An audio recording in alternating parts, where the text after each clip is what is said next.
ready to go, coach. I can't wait. Welcome back to CFB Nation. I am your host, Nino Brown, and this is the last episode before the NFL draft of Road to the Draft with Nino Brown and Michael Anthony. Once again, I'm joined by my co-host, Mike Anthony, one half of Dynasty Dogs. How we doing tonight, buddy? Good. I'm glad we finally got to draft week here. This is the best part. We finally start seeing some of our, the work that we put in come into play, or the work that we put in look fucking awful. Yeah, exactly. So kind of, especially with all this Luther Burden negativity going on right now, this kind of might end up coming back to bite me at some point. But, it is what it is. I think it's just a culmination of people got nothing else better to talk about. You know what I'm saying? We've over exasperated ourselves with these guys that we know are good, and we're just trying to find some kind of reason why we shouldn't draft them. I mean, if you needed to see a Luther Burden route run in shorts to make you think that he was good, cool. I like to say that myself, and Mike knew he was good by watching actual game film. So, yeah. Look, I love it. The only reason. Let him keep sleeping. I'm with you, Kevin. Exactly, I'm absolutely with you. Listen, I can't wait till he gets that, either late first round capital or that early second round capital. The dynasty value becomes insane. If he gets drafted by Tennessee or the New England Patriots, you watch out. It's going to be fun. Oh, I might have a wide receiver on New England Patriots, but he might not be a rookie. Come draft day, we'll have to see what happens with the Philadelphia Eagles. Oh no! Come on, no. See, I had to get you going. No, listen. See, now, honestly, the only thing that's made me nervous about that, and I don't think it's going to happen, is the last time. What's that? A couple jerseys getting sent to us. No, well, that's not it. It's the last. So I don't know if you saw AJ Brown's car got stolen here in Philly last night. The last time that happened to an Eagles player was 2 years ago to CJ, and he got traded a couple weeks later. So I'm like, shit. Please don't do it again.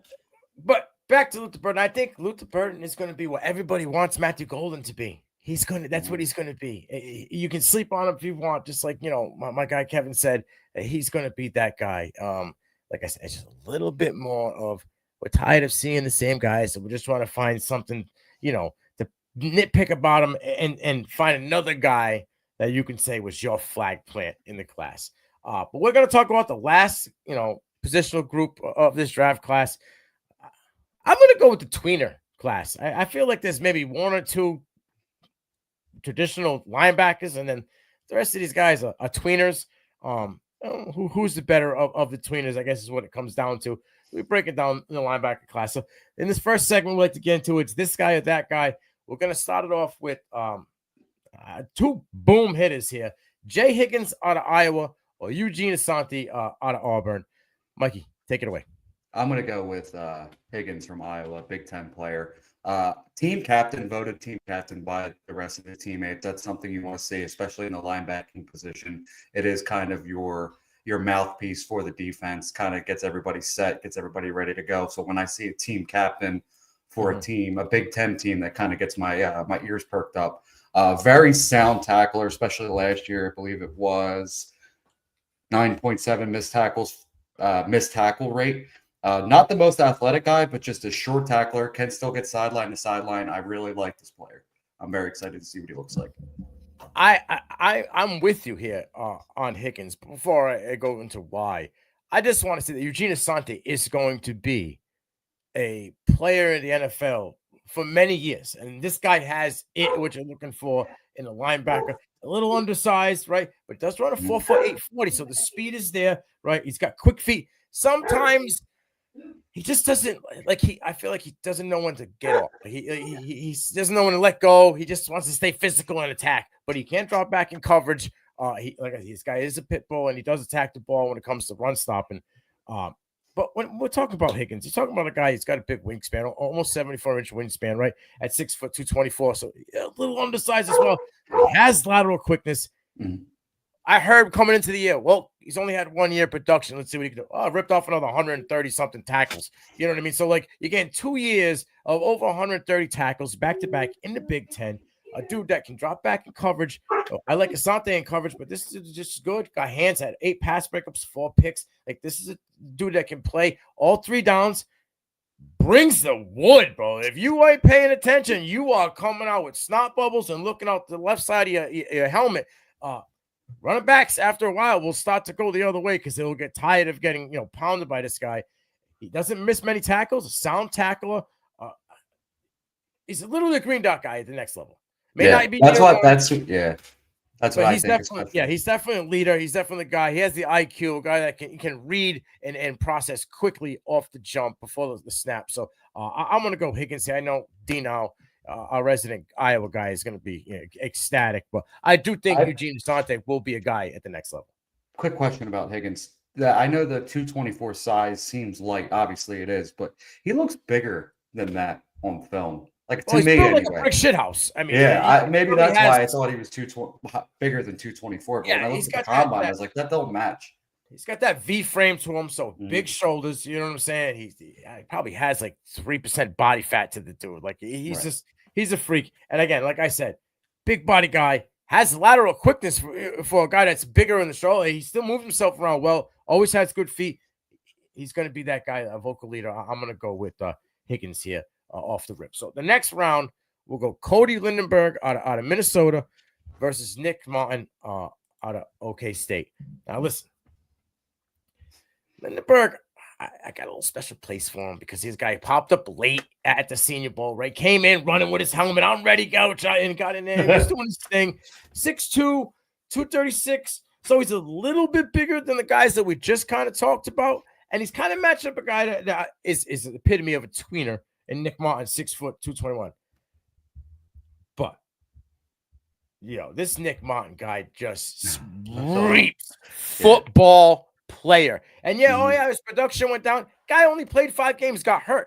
The year before, me and SC were going, and I'll give it to him because he had the right guy. I picked Ben Roberts out of Texas Tech, and he said Nick Martin. Nick Martin ended up, edging Ben Roberts out, but they both had over 100 tackles. Dude, this guy had ripped off 140 tackles, not this past season, the season before. Double-digit tackles for us. This guy has like a bell in his nose when it comes to the ball. He just flies around. He's always like a bloodhound for it, always around the ball. Doesn't miss tackles, blows you up, right? This guy is an absolute dog. I love that he's come to the New England Patriots for a couple of visits. I would love for this guy to be mid-round linebacker. This is a dude who, if you're in a division that needs a run stopper, a guy that can get that shot out of a freaking cannon, right? When the ball is snapped. He has a good football IQ, and he brings the boom. Now, I'm not taking away from Lindenberg. I like him, right? Like, he's got, for his size at 6'2", got good hip fluidity. He can turn his hips and move laterally, right? He's explosive, but it's just straight. He doesn't explode from sideline to sideline. So he kind of can lose ground when it comes to the backs coming out in certain angles. He doesn't have the best angles. He is very explosive, and he does attack the run well. But, again, only had 40 run stops. A lot of these guys, I'm really big on. I'm looking at 50 to 60 run stops. And this is what you do. You're just in there, clogging the middle. You go to, teams, New England, that division where they just run the ball. Again, I mentioned a lot. Green Bay, Minnesota, that division, run the ball. He's going to be a guy, Nick Martin, that I think is going to rack up tackles and will be a name very quickly at the next level. So I'm going to take Nick Martin. Yeah, so I'm going to take Nick Martin as well. The funny thing about Lindenberg is that when I was looking into like the background and stuff on him, I noticed that he had a lot of he really struggled against Omari and Hampton in the UNC game, and I looked it up in the PFF. I mean, everybody does, but I looked it up in the PFF grade. He had 5 missed tackles, a 38.5% missed tackle rate. I'm like, damn, but. Yeah. He is built more like the prototypical linebacker that you want, the prototype. But Nick Martin, you mentioned a nose for the football, a sound tackler, just great athleticism. Had a 8.48 RAS score. He ran a 4.53 at the combine. Very athletic dude. He had a play. I can't remember who it was against. QB. He had the left side of the line. He was going up against the slot. The QB snaps it, rolls out right, starts scrambling out right. The other side, like completely the other side. You see Nick Martin coming like a fucking missile. and he just wraps him up. I'm like, damn, that is the kind of dude I want on my football team. So absolutely, give me Nick Martin here. The thing with him is, I have 5'11", 224, or 221, like you mentioned.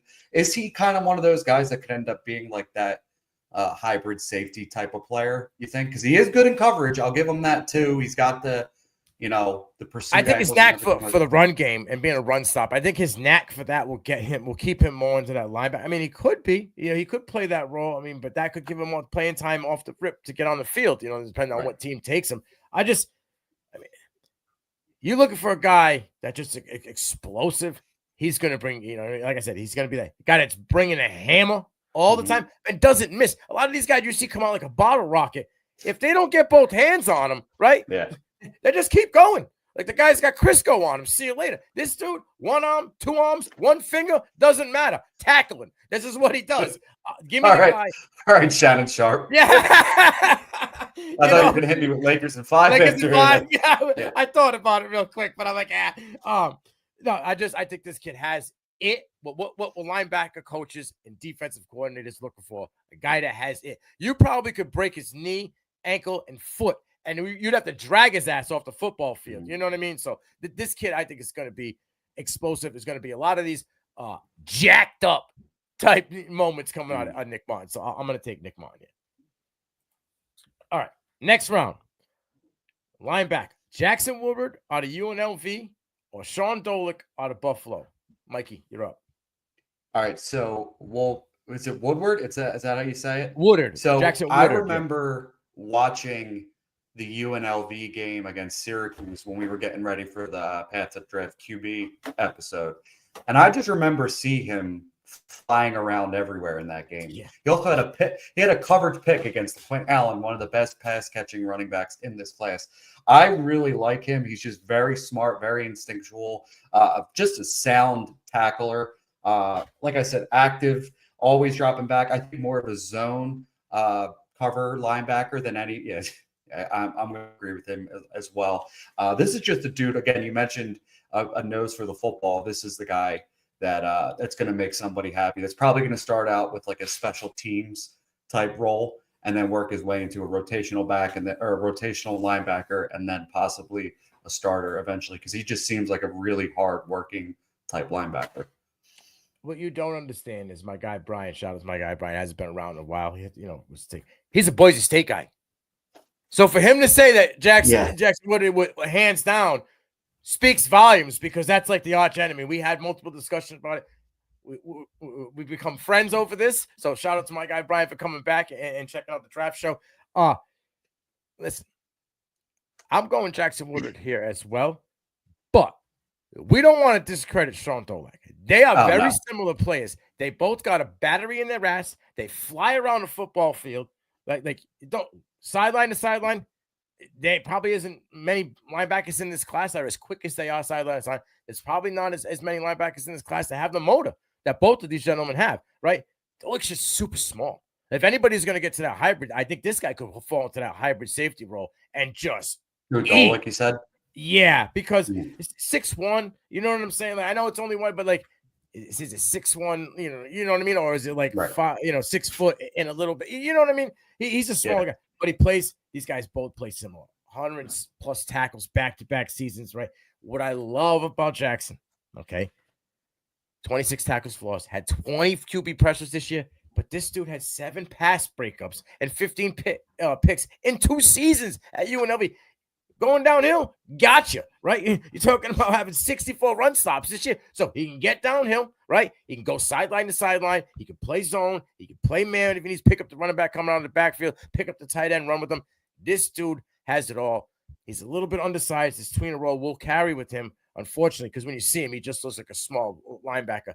But he checks every box. They jack of all trades, master of none. Now, this guy's gets it all. He's like a Swiss Army knife out there. You can plug and play in everywhere you want. And I agree with you 100%. Probably going to be a late round draft pick at linebacker, probably 5th, 6th round, right? But will work his way onto the field because he'll be an absolute missile on special teams. He does not miss. This guy will be blowing shit up every freaking play. And then he's going to, rotational time.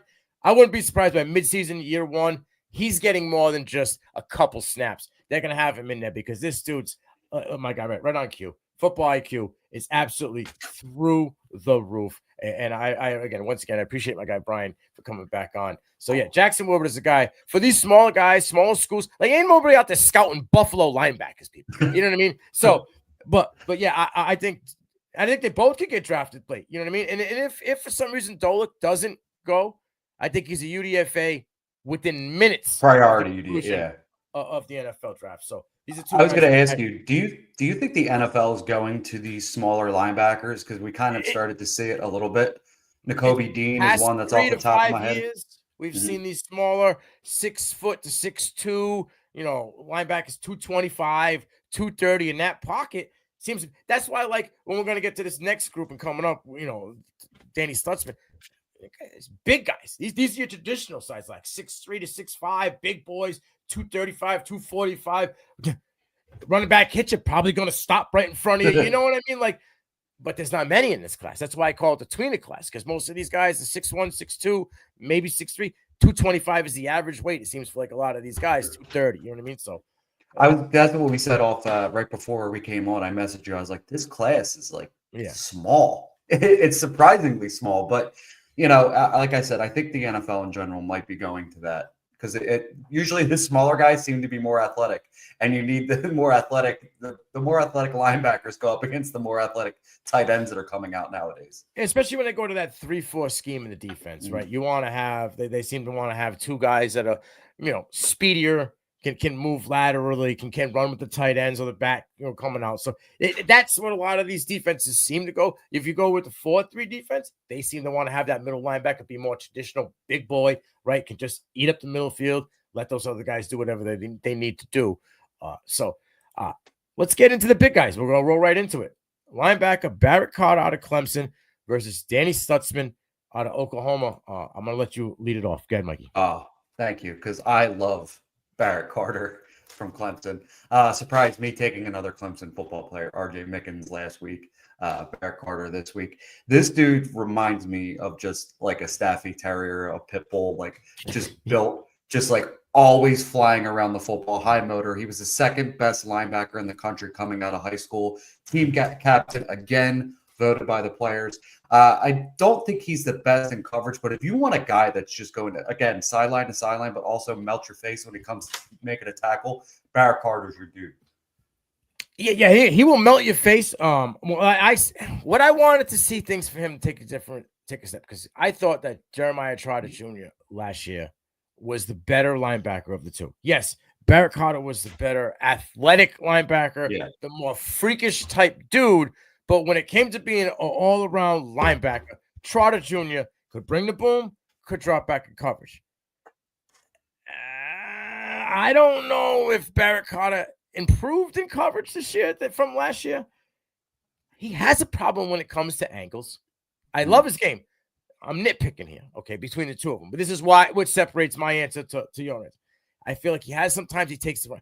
And this is another guy that just is always angry and doesn't know when to get off and move on from the play, right? I have a thing for this. I have a thing for that. Yeah, that's the problem. I'm just constantly ready. I don't give a shit. I'm going to win. Yeah. I think if he would kind of ease off sometimes, he'd probably get a second chance to either disrupt the play or attack the quarterback. You're talking about, I know he's been there for 5 years, okay? But we're talking about a guy that's had 100-plus tackles 3 years straight. Been the guy. He's more of your typical linebacker, 6'3", 233 pounds.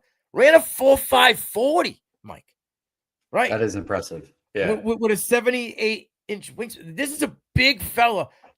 You want to put him in a 4-3 scheme? Let's rock, because this is your green dot. This is your guy that just fills the gap, right? And just attacks.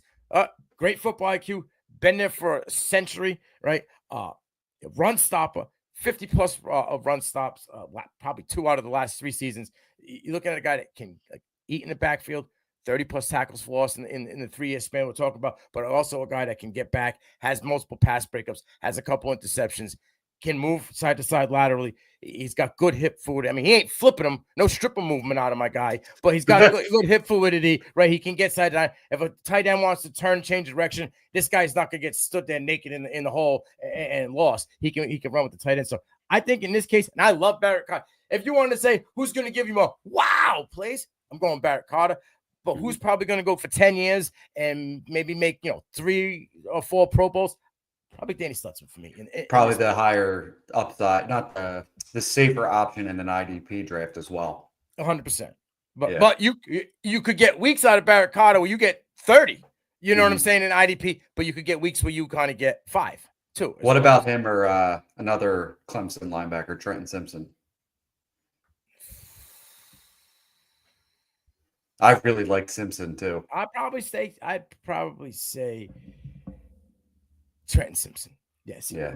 That even my guy Brian 4.540 at his weight is grooving like this. That's a guy I want. He can't bring that power when he hits you coming out of the hole and you don't see him. You're gonna think about coming in that hole the next time. You know what I mean? So, all right, let's go to this last grouping.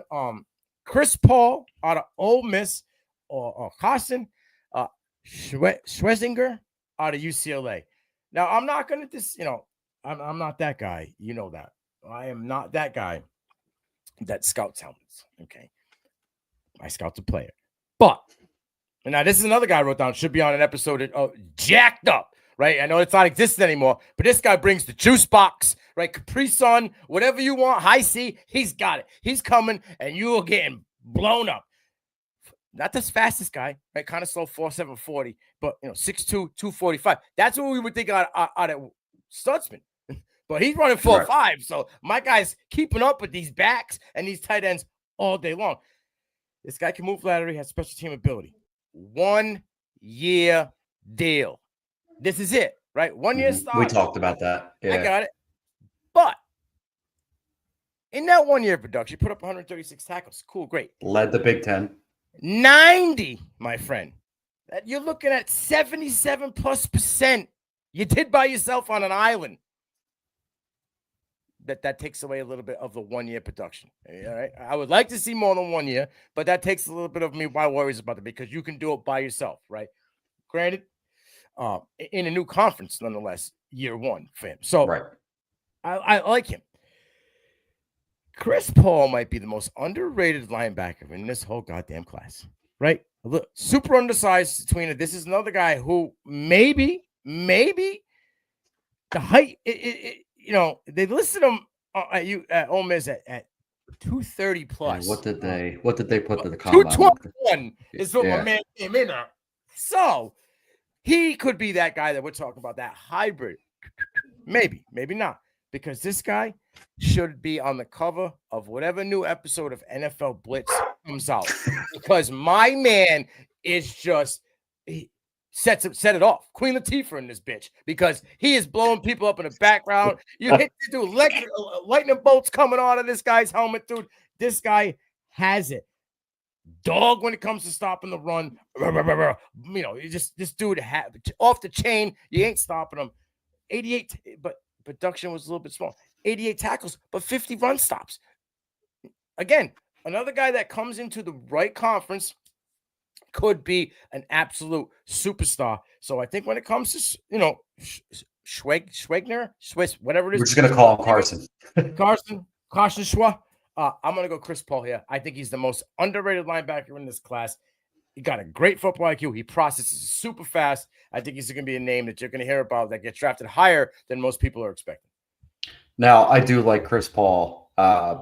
Intelligent players, what I have, 7.5 missed tackles forced throughout his career, missed tackles in his career, not missed tackles forced. I went back to running back for some reason there. I will tell you the only thing I didn't like about him is when you Google Chris Paul, he is not the first one that comes up. He's the NBA player. That became pretty annoying. But I think I messaged you a couple of days ago how much I really liked Carson's game. Prototypical size linebacker. He was an absolute heater against Minnesota, just attacking the gap, sacking the quarterback. Led the Big Ten in tackles, like we talked about. That is nothing to sneeze at. What do I have? 2 interceptions last year. I'll take that. And I think this dude could be a player at the next level. And not to mention 21 coverage stops, 7th all in the class. On an average, he doesn't really miss tackles. He has games where he couldn't hit water if he fell out of a boat. Like when you got games where you're somewhere in the 16, 17% missed tackle rate. Oh, hold on. Yeah. What happened, bro? Like, were they like gnats to you? You couldn't grab them? Like Mr. Miyagi, you couldn't Danielson that shit? Like, what was going on? But then there's games where he's a brick wall and nothing gets by him. And that's usually the average. But again, for my questions and only having 1 year production, it's hard for me. Like, I see guys have him in the top 3, top 5 of the rank, and it's like, if you have him above Danny Stutzman, we got freaking problems here. Like, you have him above Derek Carter or even like Samal Munden Jr., we might need to have conversations on the process. I would like to know the difference, like why you would have this one guy's production that kind of undersized, right? Like weight-wise.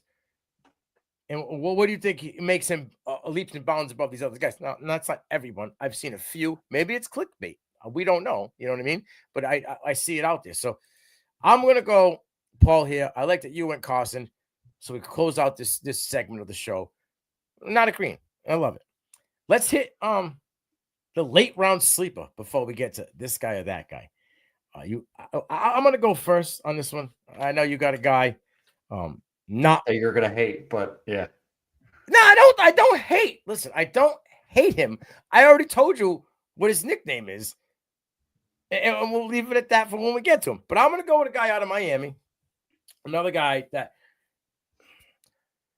I think middle of the pack isn't getting enough talk. I think I'm going to say, just like I think that Paul's the most underrated in the whole class. I think out of the middle of the pack, I think my guy Kiki, a.k.a. Francisco Mugawa. I believe that's how you would say his last name. Maybe we'll stick with Kiki on that one. Yeah, we'll go with Kiki.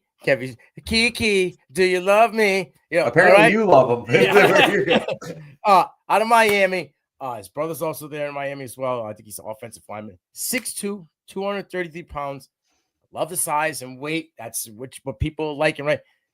My man got oven mitts, bro. 10 1/4 hands, okay? Runs a 4.6 40, 121-inch broad jump with a 35-inch vertical. My man just checking boxes with the Sharpie, baby. Like, this is what you want. And then you go and watch the film, right? It was 5101. Whatever one you want to find, that's his number. It just pops off the screen. It's very hard to miss, okay? Impact player. IQ screams. You don't see him, but he sees you. Peekaboo like Kendrick Lamar. All of a sudden, here's this guy pops up like Jack in a Box. There was a I said so much wordplay going on right now. This guy against Cal leapfrogged the freaking lineman and was like a missile off the line that Fernando Mendoza didn't even see him. He could have walked over to him with a picnic basket and a blanket and sacked him, and the guy still wouldn't have seen him. Like, he may have over pursued, but he has enough speed and athleticism to get back. This guy's got great hip fluidity. You want to do the salsa, the merengue, the cha-cha, he can do that with you out there on the football field. He got a high motor, right? He's an all 3 down back, right? This guy, another guy I always say, looking for leather. He loves the physicality in the backfield. He let you know about it too when he bloods you up. He's not one of these guys that just walks away. He used to do that's banned nowadays, but he'll give you the Ray Lewis, he'll give you something and let you know that you just got blown up. This guy in a 3-4 scheme, good luck. This guy's going to eat you one. I think he's going to be I say a 5th round, late 4th, 5th round scoop. And I think this kid could be a year 1 stud for a team. Yeah, you sent me some of his stuff earlier, and I watch it, and he just looks like a scary, linebacker from like the 1980s, 1990s. Yes. Like the pads even look a little higher, like that, that prototypical linebacker that would be chasing around Peyton Manning in the 90s. Yeah. Just wants to kill you. Yeah, exactly. So I like this play. I like that call by you, that call out. Mine is going to be Jalen Walker, not Georgia Walker, Indiana Walker. This is a guy that no combine invite that I could find because there was no combine information on him, which is never a good sign. But again, this is why this is under the radar type players. Formerly of James Madison, followed his coach to Indiana, going up in conference, going to the Big Ten. Produced even better when he got to the Big Ten. Again, we talked about it. What did you say earlier about him? I called him Mr. Over Pursue. That's exactly why I have heat-seeking missile again on here as a tackler. This dude just shoots the gap, shoots the pursuit angles to bring down attempt to bring down ball carrier. Sometimes you see him kind of holding on for dear life, but I still like that because that's going to give somebody else time to get there, pop the ball out, make the tackle. So he's going to have a lot of assisted tackles as well. This is a guy who's a versatile linebacker. You kind of see him lined up everywhere. And again, we talked about it earlier. He went from, I believe I said in this Twitter message to you, he went from his last year at not at the Senior Bowl, at where is it at James Madison. He had a 17.8 missed tackle rate. He dropped that down to 13.8 when he went up in competition. That's something you like to see, right? That means he's learning. Yeah. That means the competition's getting better. I really like this player. I think this is probably a guy who's either going to be like a 6th, 7th, maybe even a undrafted kind of guy. But he could also be one of those tweener dudes that ends up as a safety. Because again, I have 6'1", 218 with no combine invite, so he's probably going to be 6 foot 215. Yeah, so it's super small, right? Yeah. But again, in that Dolic type category, high motor, right? Wraps up well when he can get 2 arms around you. Mm-hmm. Otherwise, he just flies by you. Woo! You know what I mean? Oh, I forgot to mention. I should have did this because he does this after a tackle every single. I love it. I love it. I don't know why. That stuck out. I just love watching him do it. I think he can make a team. I think he's got a future at the NFL. You can teach wrapping up. Like that's something we've seen guys that had missed. Jalen Petrie came out of Baylor with a 20.1% missed tackle rate. I heard from every IDP guy in the community that Jalen Petrie was no good, and Jalen Petrie went from 20% to year one of like 11% to 10% year two. Like the dude just cut it in half, got a bag extension. Yeah. So we're already seeing it with Walker going from the Sun Belt Conference to the Big Ten Conference, and that's a big jump right there. Let's be honest. Agreed. But my only concern with that is you had to follow your guy that knew how to play you. What happens when you're in a system and a guy that doesn't know you? You can learn. We'll see how your football IQ and whatever goes. Real quick before we finish off the last segment, my guy Brian Rope, what are your thoughts on Ahmad Hassan out of Boise State, the edge, and what round do you think it goes in? I'm gonna go. He is a red guy. I say red because he's 30 plus tackles for loss. This guy is an absolute beast off the edge for them. But he's not very fast. So getting off the ball, he can get stunned quickly. You know what I'm saying? And now he's, next thing you know, he's got his chest up in the air. He does have a good pad level, so he does fight that and does have a decent swim move. But again, he doesn't have the lateral quickness, doesn't have much hip fluidity. If he ain't bulldozing you over, right, for the most part, he's got to put a little more tools in the box. Right now, he's like at an apprentice level, plumber. Got a couple tools in the toolbox. I think he can learn a little bit a year behind someone of established caliber at the next level, right? And I think in year 2, year 3, you could see this guy start to, pop. Maybe like in a Buffalo would be great. A Minnesota. Teams where they rotate guys, where he would come in only on certain plays where they needed him to be, even Philly for that matter, like certain places where they needed him to be, and then just gets after it. He's coachable, right? I think there's some traits that will stick out to guys, but I think again, late 6th round, maybe 7th round. I do think he gets drafted though. I do think he does get drafted in this edge class. All right. Would you rather? Okay, this is going to be an interesting one, I think. We're going to go with, I'm going to let you start off, Jeffrey Bassa, Oregon linebacker, or Henry Toto out of Houston Texans. So I'm going to go with Bassa here because I have a strange feeling, being a former safety, that he's going to end up being. He's the prototypical guy that you want to play that hybrid role. He was a former safety. I can't find my notes for him right now, so that's getting kind of annoying. Where's it at? Hold on. Oh, here we go. Former safety and plays like a dude with impressive coverage skills, a really good mover, and he has a little tough time getting through blockers. So that's going to be a very interesting thing for him. Can he progress as a linebacker, because obviously everything's gets a little bit more muddied up when you get to the NFL. Can he break those blocks to get into the backfield? Is he going to be able to do that, or is he going to be more of a coverage linebacker? Which, I mean, that former safety play that he has kind of speaks volumes to that. I mean, his PFF grade for coverage was a 70.2, which is very solid. So, and believe it or not, a 9.6 missed tackle rate is not something I noticed earlier, but I kind of like this dude, and I think he could be solid at the next level. He plays well in cover 2. As a linebacker, can get back. Has good, he can play physical. He can be, a little undersized, like we talked about, but he can play physical with these running backs and tight ends when they come out, in coverage. Good body mechanics. He's not like, the Tin Man out there. He can move well. There were games for Oregon where he was the guy. Like, there was games this year and last year where he was literally turned the script of the game for them. He can be, the guy, whether it be a green dot at the linebacker or that guy in the safety position where he's the guy that everything goes through. He's the guy that checks down. He has that IQ and that understanding when it comes to reads.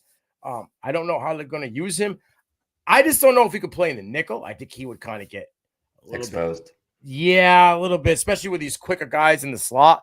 But when it comes to, line up against tight ends, I think he's okay. I think he can handle that. The bigger tight ends will kind of move him around a lot, but I think these average tight ends in college and at the next level, I think he'll be okay. Like I said, the strength, either because of the size, he just doesn't have it. I didn't like this dude at all, coming out of Alabama. I really didn't. But when they say that when you have enough, he went to the right spot. That's what I was gonna say. Yeah, when you land in the right spot with a defensive-minded head coach who played that position, that knows how to put you in a position to win, and someone who is a sponge in the game of football and just soaks it up, I'm gonna say Toto here. This guy, year one, wasn't supposed to be the guy. Rattled off like 60+ tackles, had a couple tackles for loss, right? Will Anderson was the guy on the line. Toto was just a dude, right? He was just, maybe he hits, maybe he doesn't. Year 2, 100+ tackles, solidified himself as a starter going forward. I guarantee you after this year, they're going to extend this dude, right? I'm going to go with the guy proven to do it with the big boys. Like, learned, like, soaked it up. Like, a lot of comments coming out of it was he can handle it. Wasn't what they needed at the NFL level. Was going to take time. Didn't really take much time. It took maybe a half a season, and Toto figured out the game at the next level. I'm going to stay with Henry Toto. I think this guy has it. I think we're going to consistently see him get better, and he's going to be one of these guys in the next 2 or 3 years is going to be, in the top 10, 15 linebackers in the game.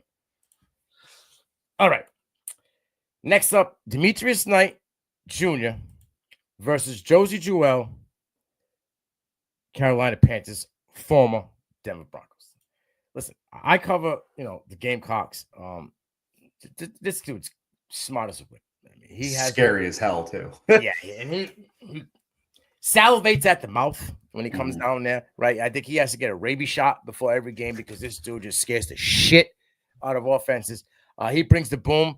If you, my friend, do not do your job, he will let you know about it, and you will not want to have that conversation with this young man again, right? Don't matter if it's getting down on the ball, run stopping, pass pressure, QBs, whatever it is, this guy can do it. He can drop back coverage as well. I love Josie Jewell. I think he's an underrated linebacker. He's a solid guy. Yeah, you got 100+ tackles the second year at Denver and continued to get better.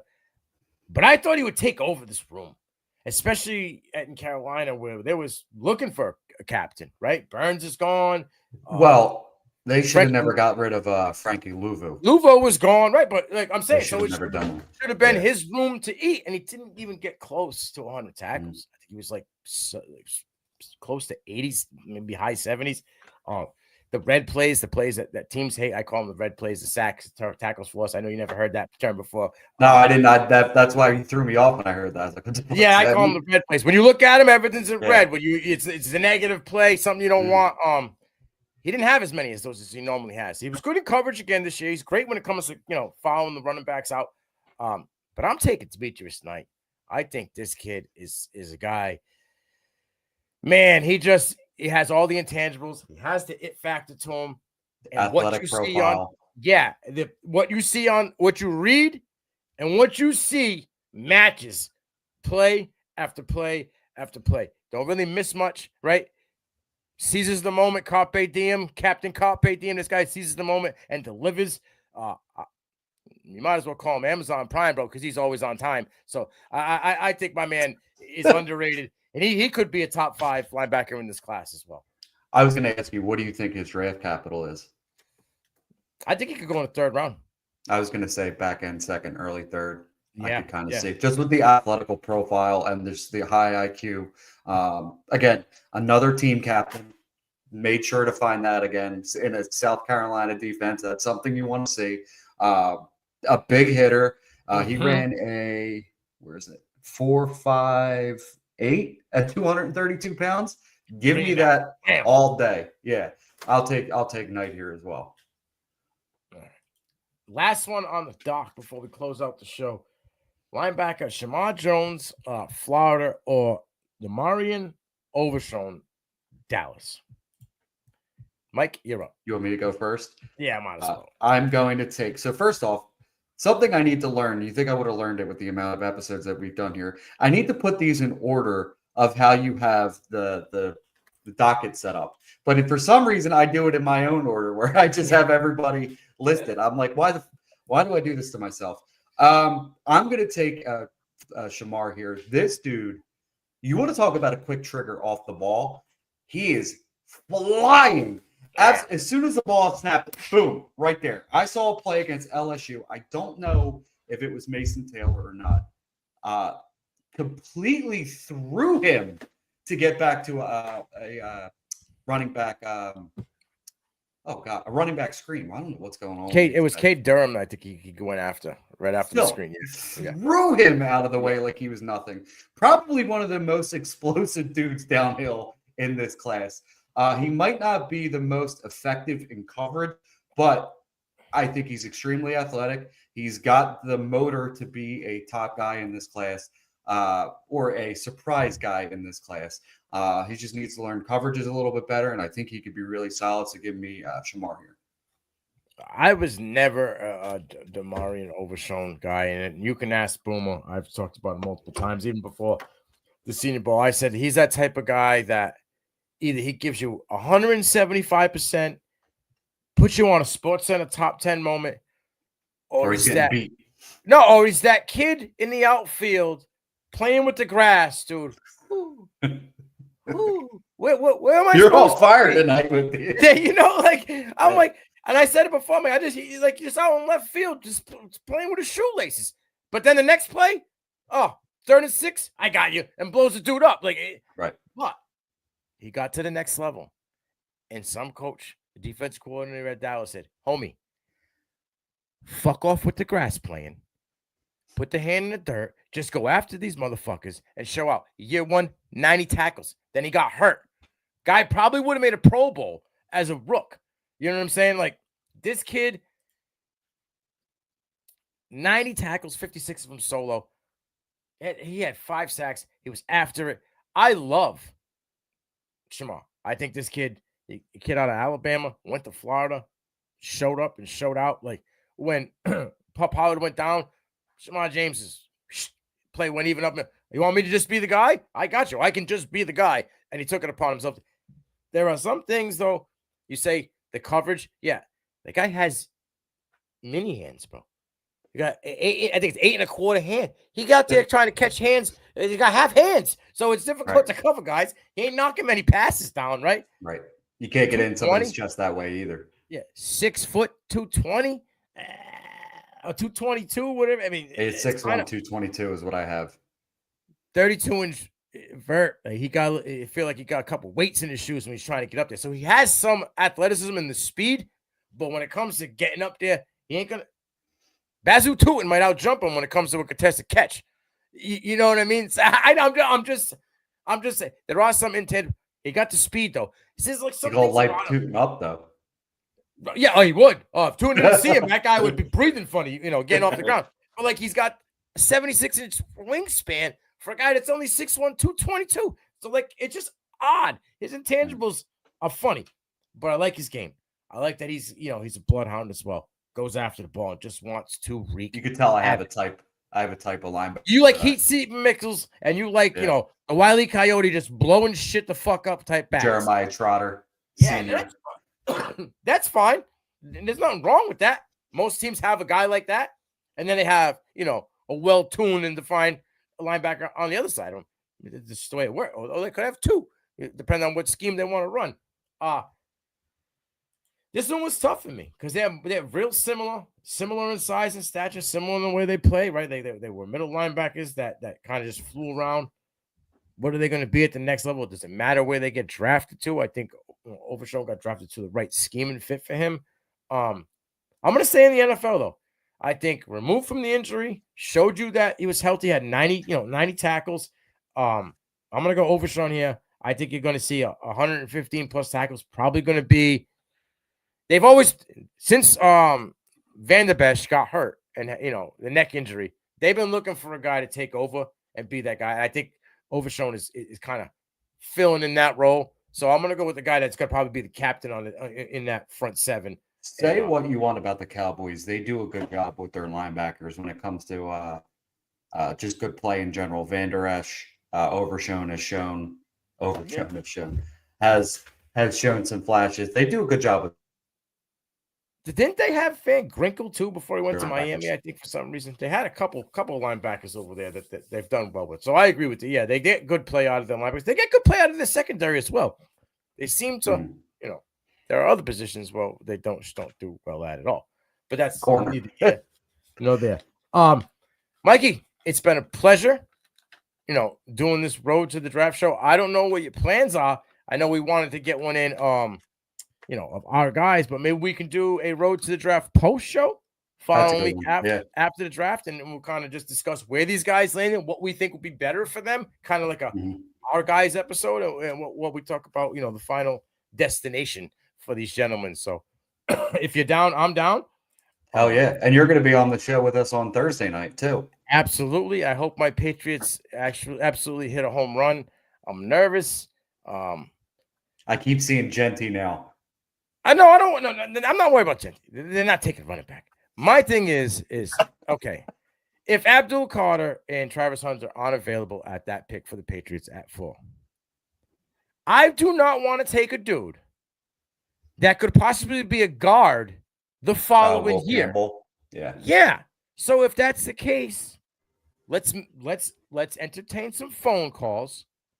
Or shit, I will take Jalen Walker. Give me Jalen Walker at the 4 spot because I know they like him, right?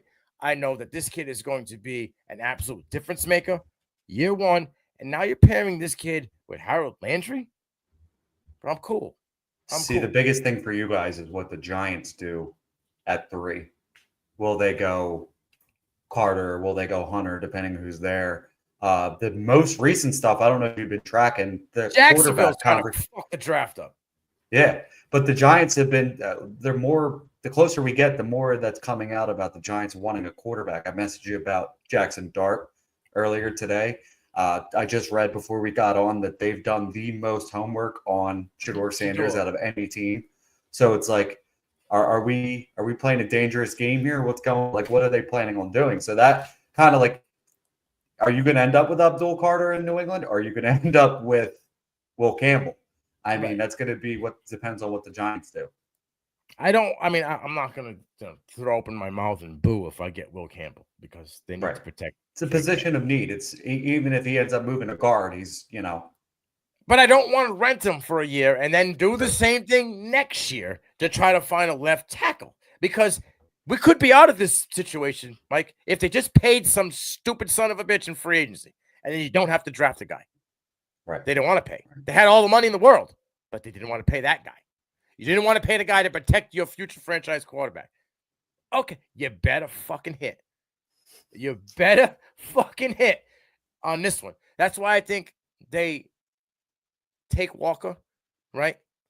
and then double up maybe in 2 and 3 with the left tackle as insurance to figure it out.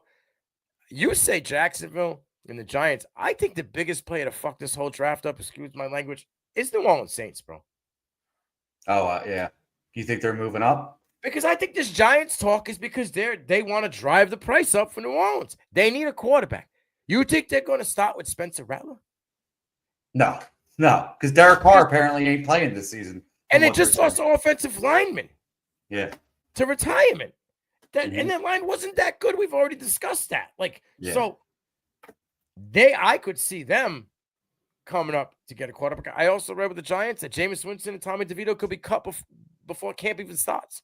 And it could be Russell Wilson for 1 year, and then whatever quarterback they draft at the 3 spot, whether it's I would have to be sure. I don't see them taking Jackson Dart at 3. That you want to talk about throwing the draft upside down.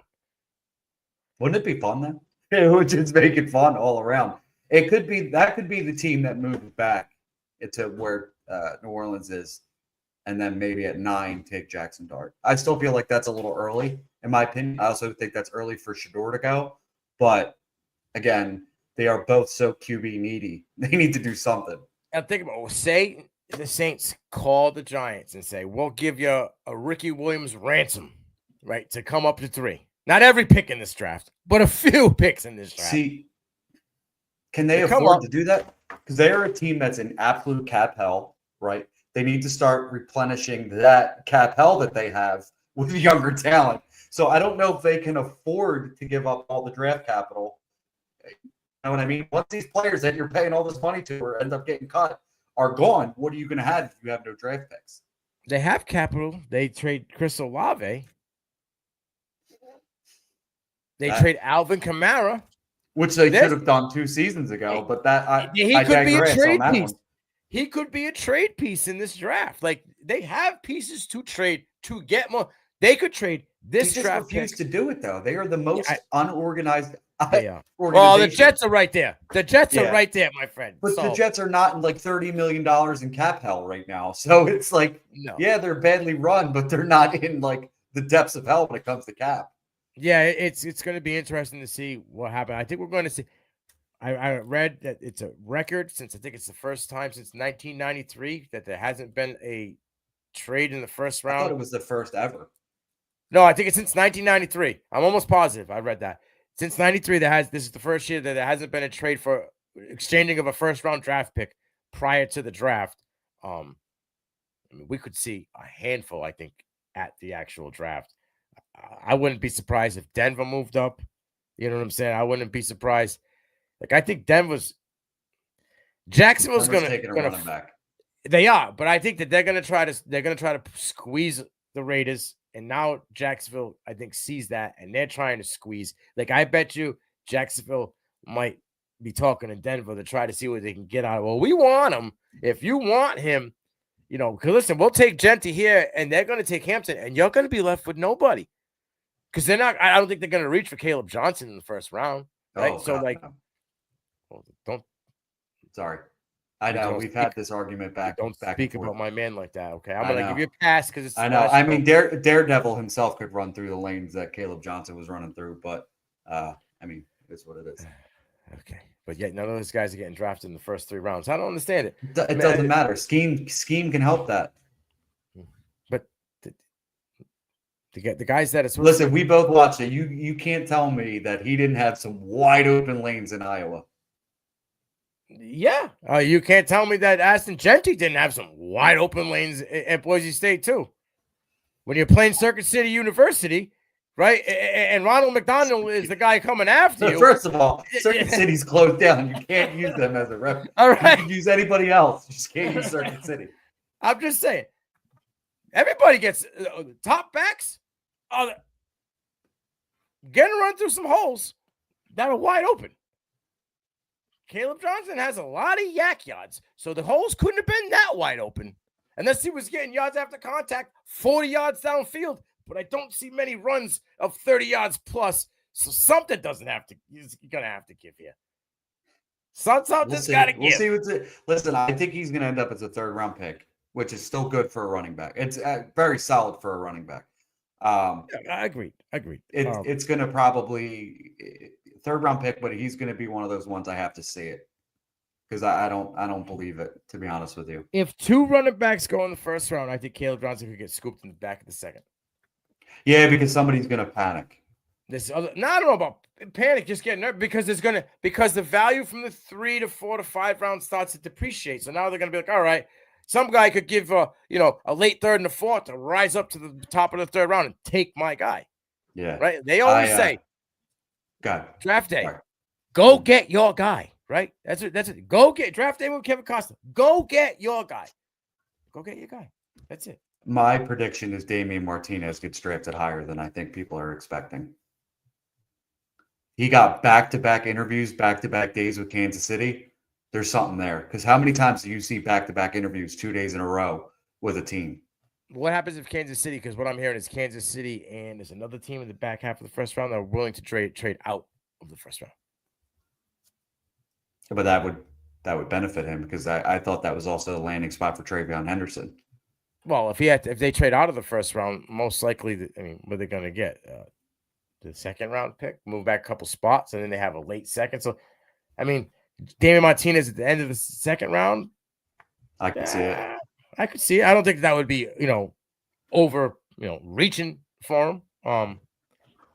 There's a top heavy class, right? Mm-hmm. But then there's that middle of the pack where they just kind of all mesh together. So maybe he could be a guy for a certain team, and they pluck him out of that middle and put him in that top of group. It could very well happen. I wouldn't be surprised by any means. Last question for you. Speaking of Martinez, because me and my co-host kind of got into it on the Dynasty Dogs. Scadaboo or Martinez?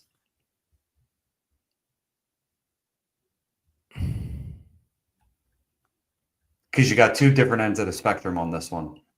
Kind of. Scadaboo's got to play with a guy. He's got a what? He has to play with a guy. Oh, okay. Yeah, I get what you're saying. Martinez is a 3-down back. Got better. Doesn't have the pass catching profile, but got better as his career went on. Did better in Miami than he had previously.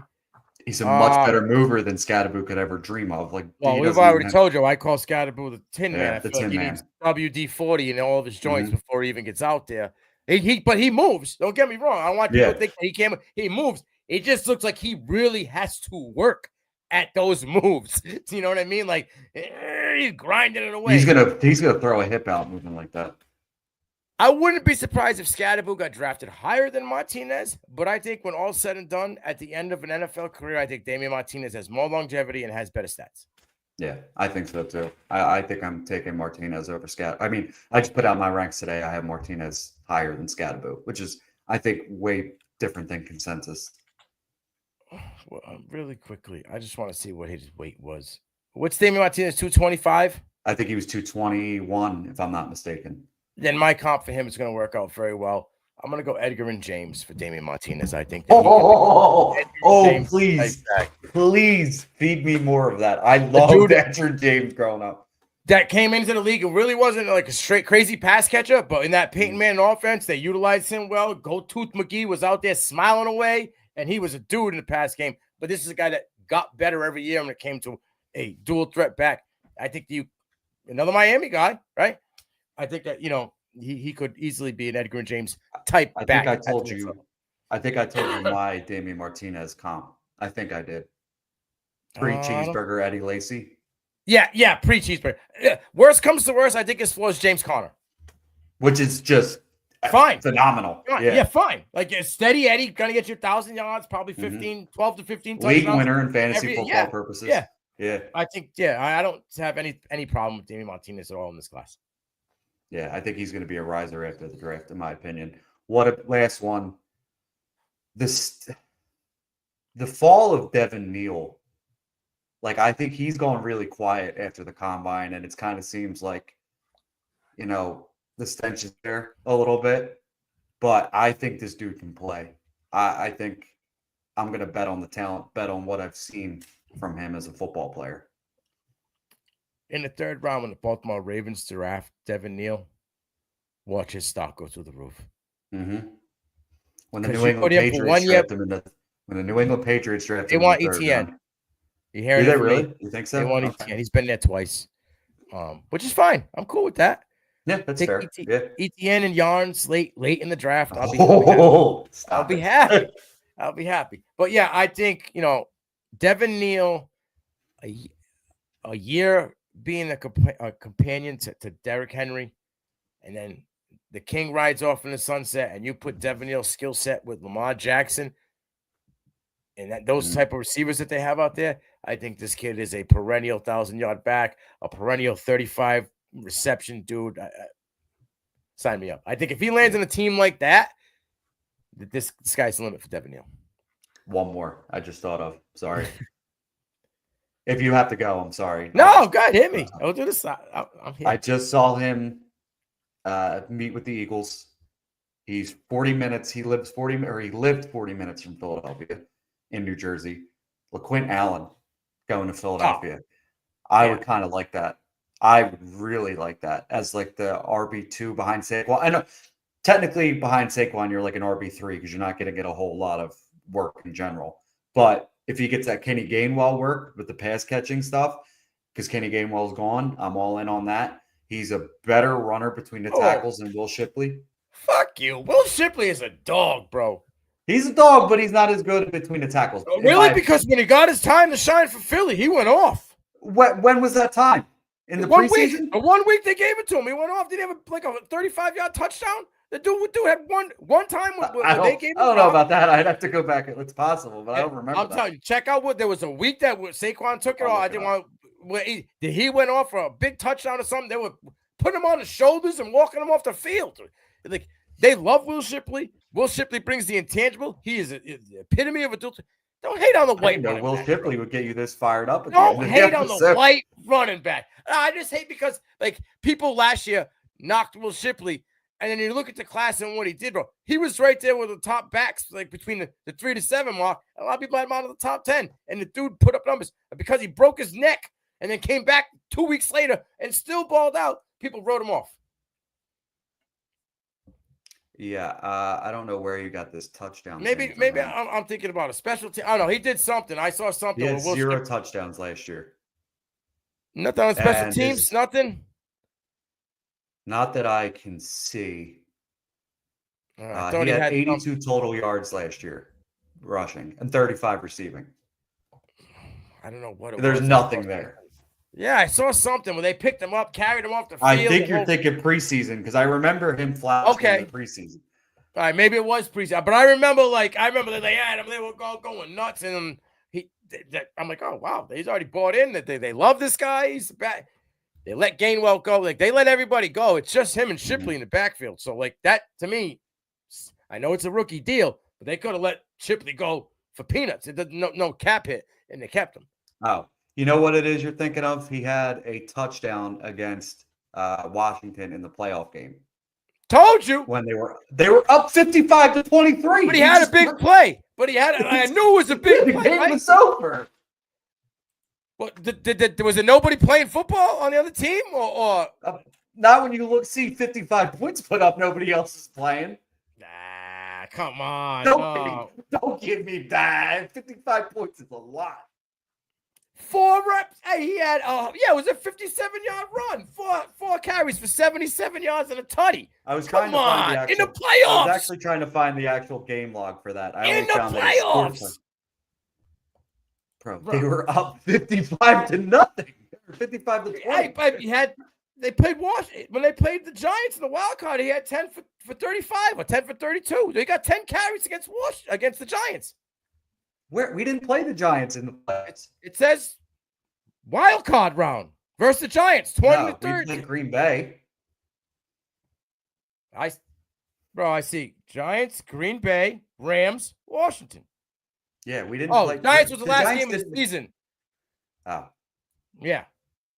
I was going to say, the Giants are the top 3 pick for a reason. No, last game of the season, you guys won 2013. He played the fourth quarter, had 10 carries for 32 yards in the fourth quarter.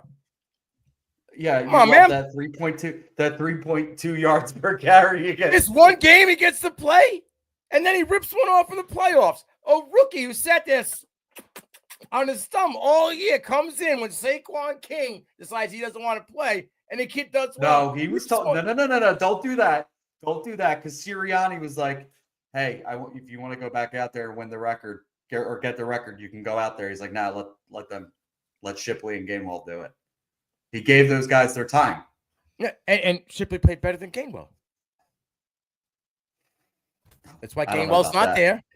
I don't know about that one, my friend. I would have to look that up. Gainwell had significantly better stats than Will Shipley did. Well, he had more attempts. I mean, you look at how many attempts that he had for the year. I mean, it would be. Man, I did. If I would have known, I would have brought up Will Shipley weeks ago to get you fired up, because I didn't know this is the guy to get you going here. Because I think Shipley stinks. Wow. Yeah. The Will Shipley disrespect is terrible. He's a really good pass catcher and a decent pass blocker, but 1,000-yard back-to-back years for Clemson. Terrible. Didn't love him. And in a weak class. Yeah, you're talking about getting Gainwell, who ran for 290 yards. And then 3.9 yards per carry, and you want to make fun of 3.2 as if it was like extreme. That's 0.7 more. That's point. I don't give a shit. Whoa. 30 attempts to 75, bro. That's more than double. I wish I would have known Shipley would have been. Hey, when we go mid-season and Will Shipley is RB2 for Philadelphia. I'm gonna rub it in. Wait. On that note, my friend, hold on. Actually, we both kind of forgot this. AJ Dillon is there now too. Oh yeah, that's right. I forgot about that. But then by week 3 he'll blow out a quad. Yeah, I think Shipley might be better than. And Will Shipley will be RB2. Yeah, he might be better than AJ Dillon, but they're going to draft somebody. I think in like the 4th, 5th round they're going to draft somebody. They could, but I don't think it's going to have any like priority to get up there in the pecking order. Oh no, I don't think so. It's just going to be a solid player like a LaQuint Allen. Both of you and I really like LaQuint Allen. I do. So I think that would be a good. I don't know how we got on this tangent. Well, you talking shit about the backfield besides Saquon Barkley, and I will not stand for any Will Shipley bull. We will send Will Shipley for a 2nd-round pick to the New England Patriots. How about that? I love it. He would play James White role ecstatically, and he would be dominant. Jesus Christ! Why don't you just call him Danny Woodhead? That's cliche. I know. It's too easy. I know. I just like hold on. Before I ride off, I want to get my Will Shipley. Yeah, I'll give you your 2 minutes of Shipley. Hey, 3 seasons, 2,700 yards, averaged over 5.2 yards per carry, 31 touchdowns. Dude had 85 receptions for 600 yards and averaged 7 yards per catch. You're going to tell me that that's not an all-around dual threat back? Played every down. Phil Moffa struggled to see the field when Will Shipley was there. The problem is it's Phil Moffa. I don't think much of Phil Moffa. Oh, here we go. Phil Moffa. I heard all the Phil Moffa talk this year, and now, it's Phil Moffa. Will Shipley. I never said anything about Phil Moffa. No, not you. I'm just saying. Don't look in this direction.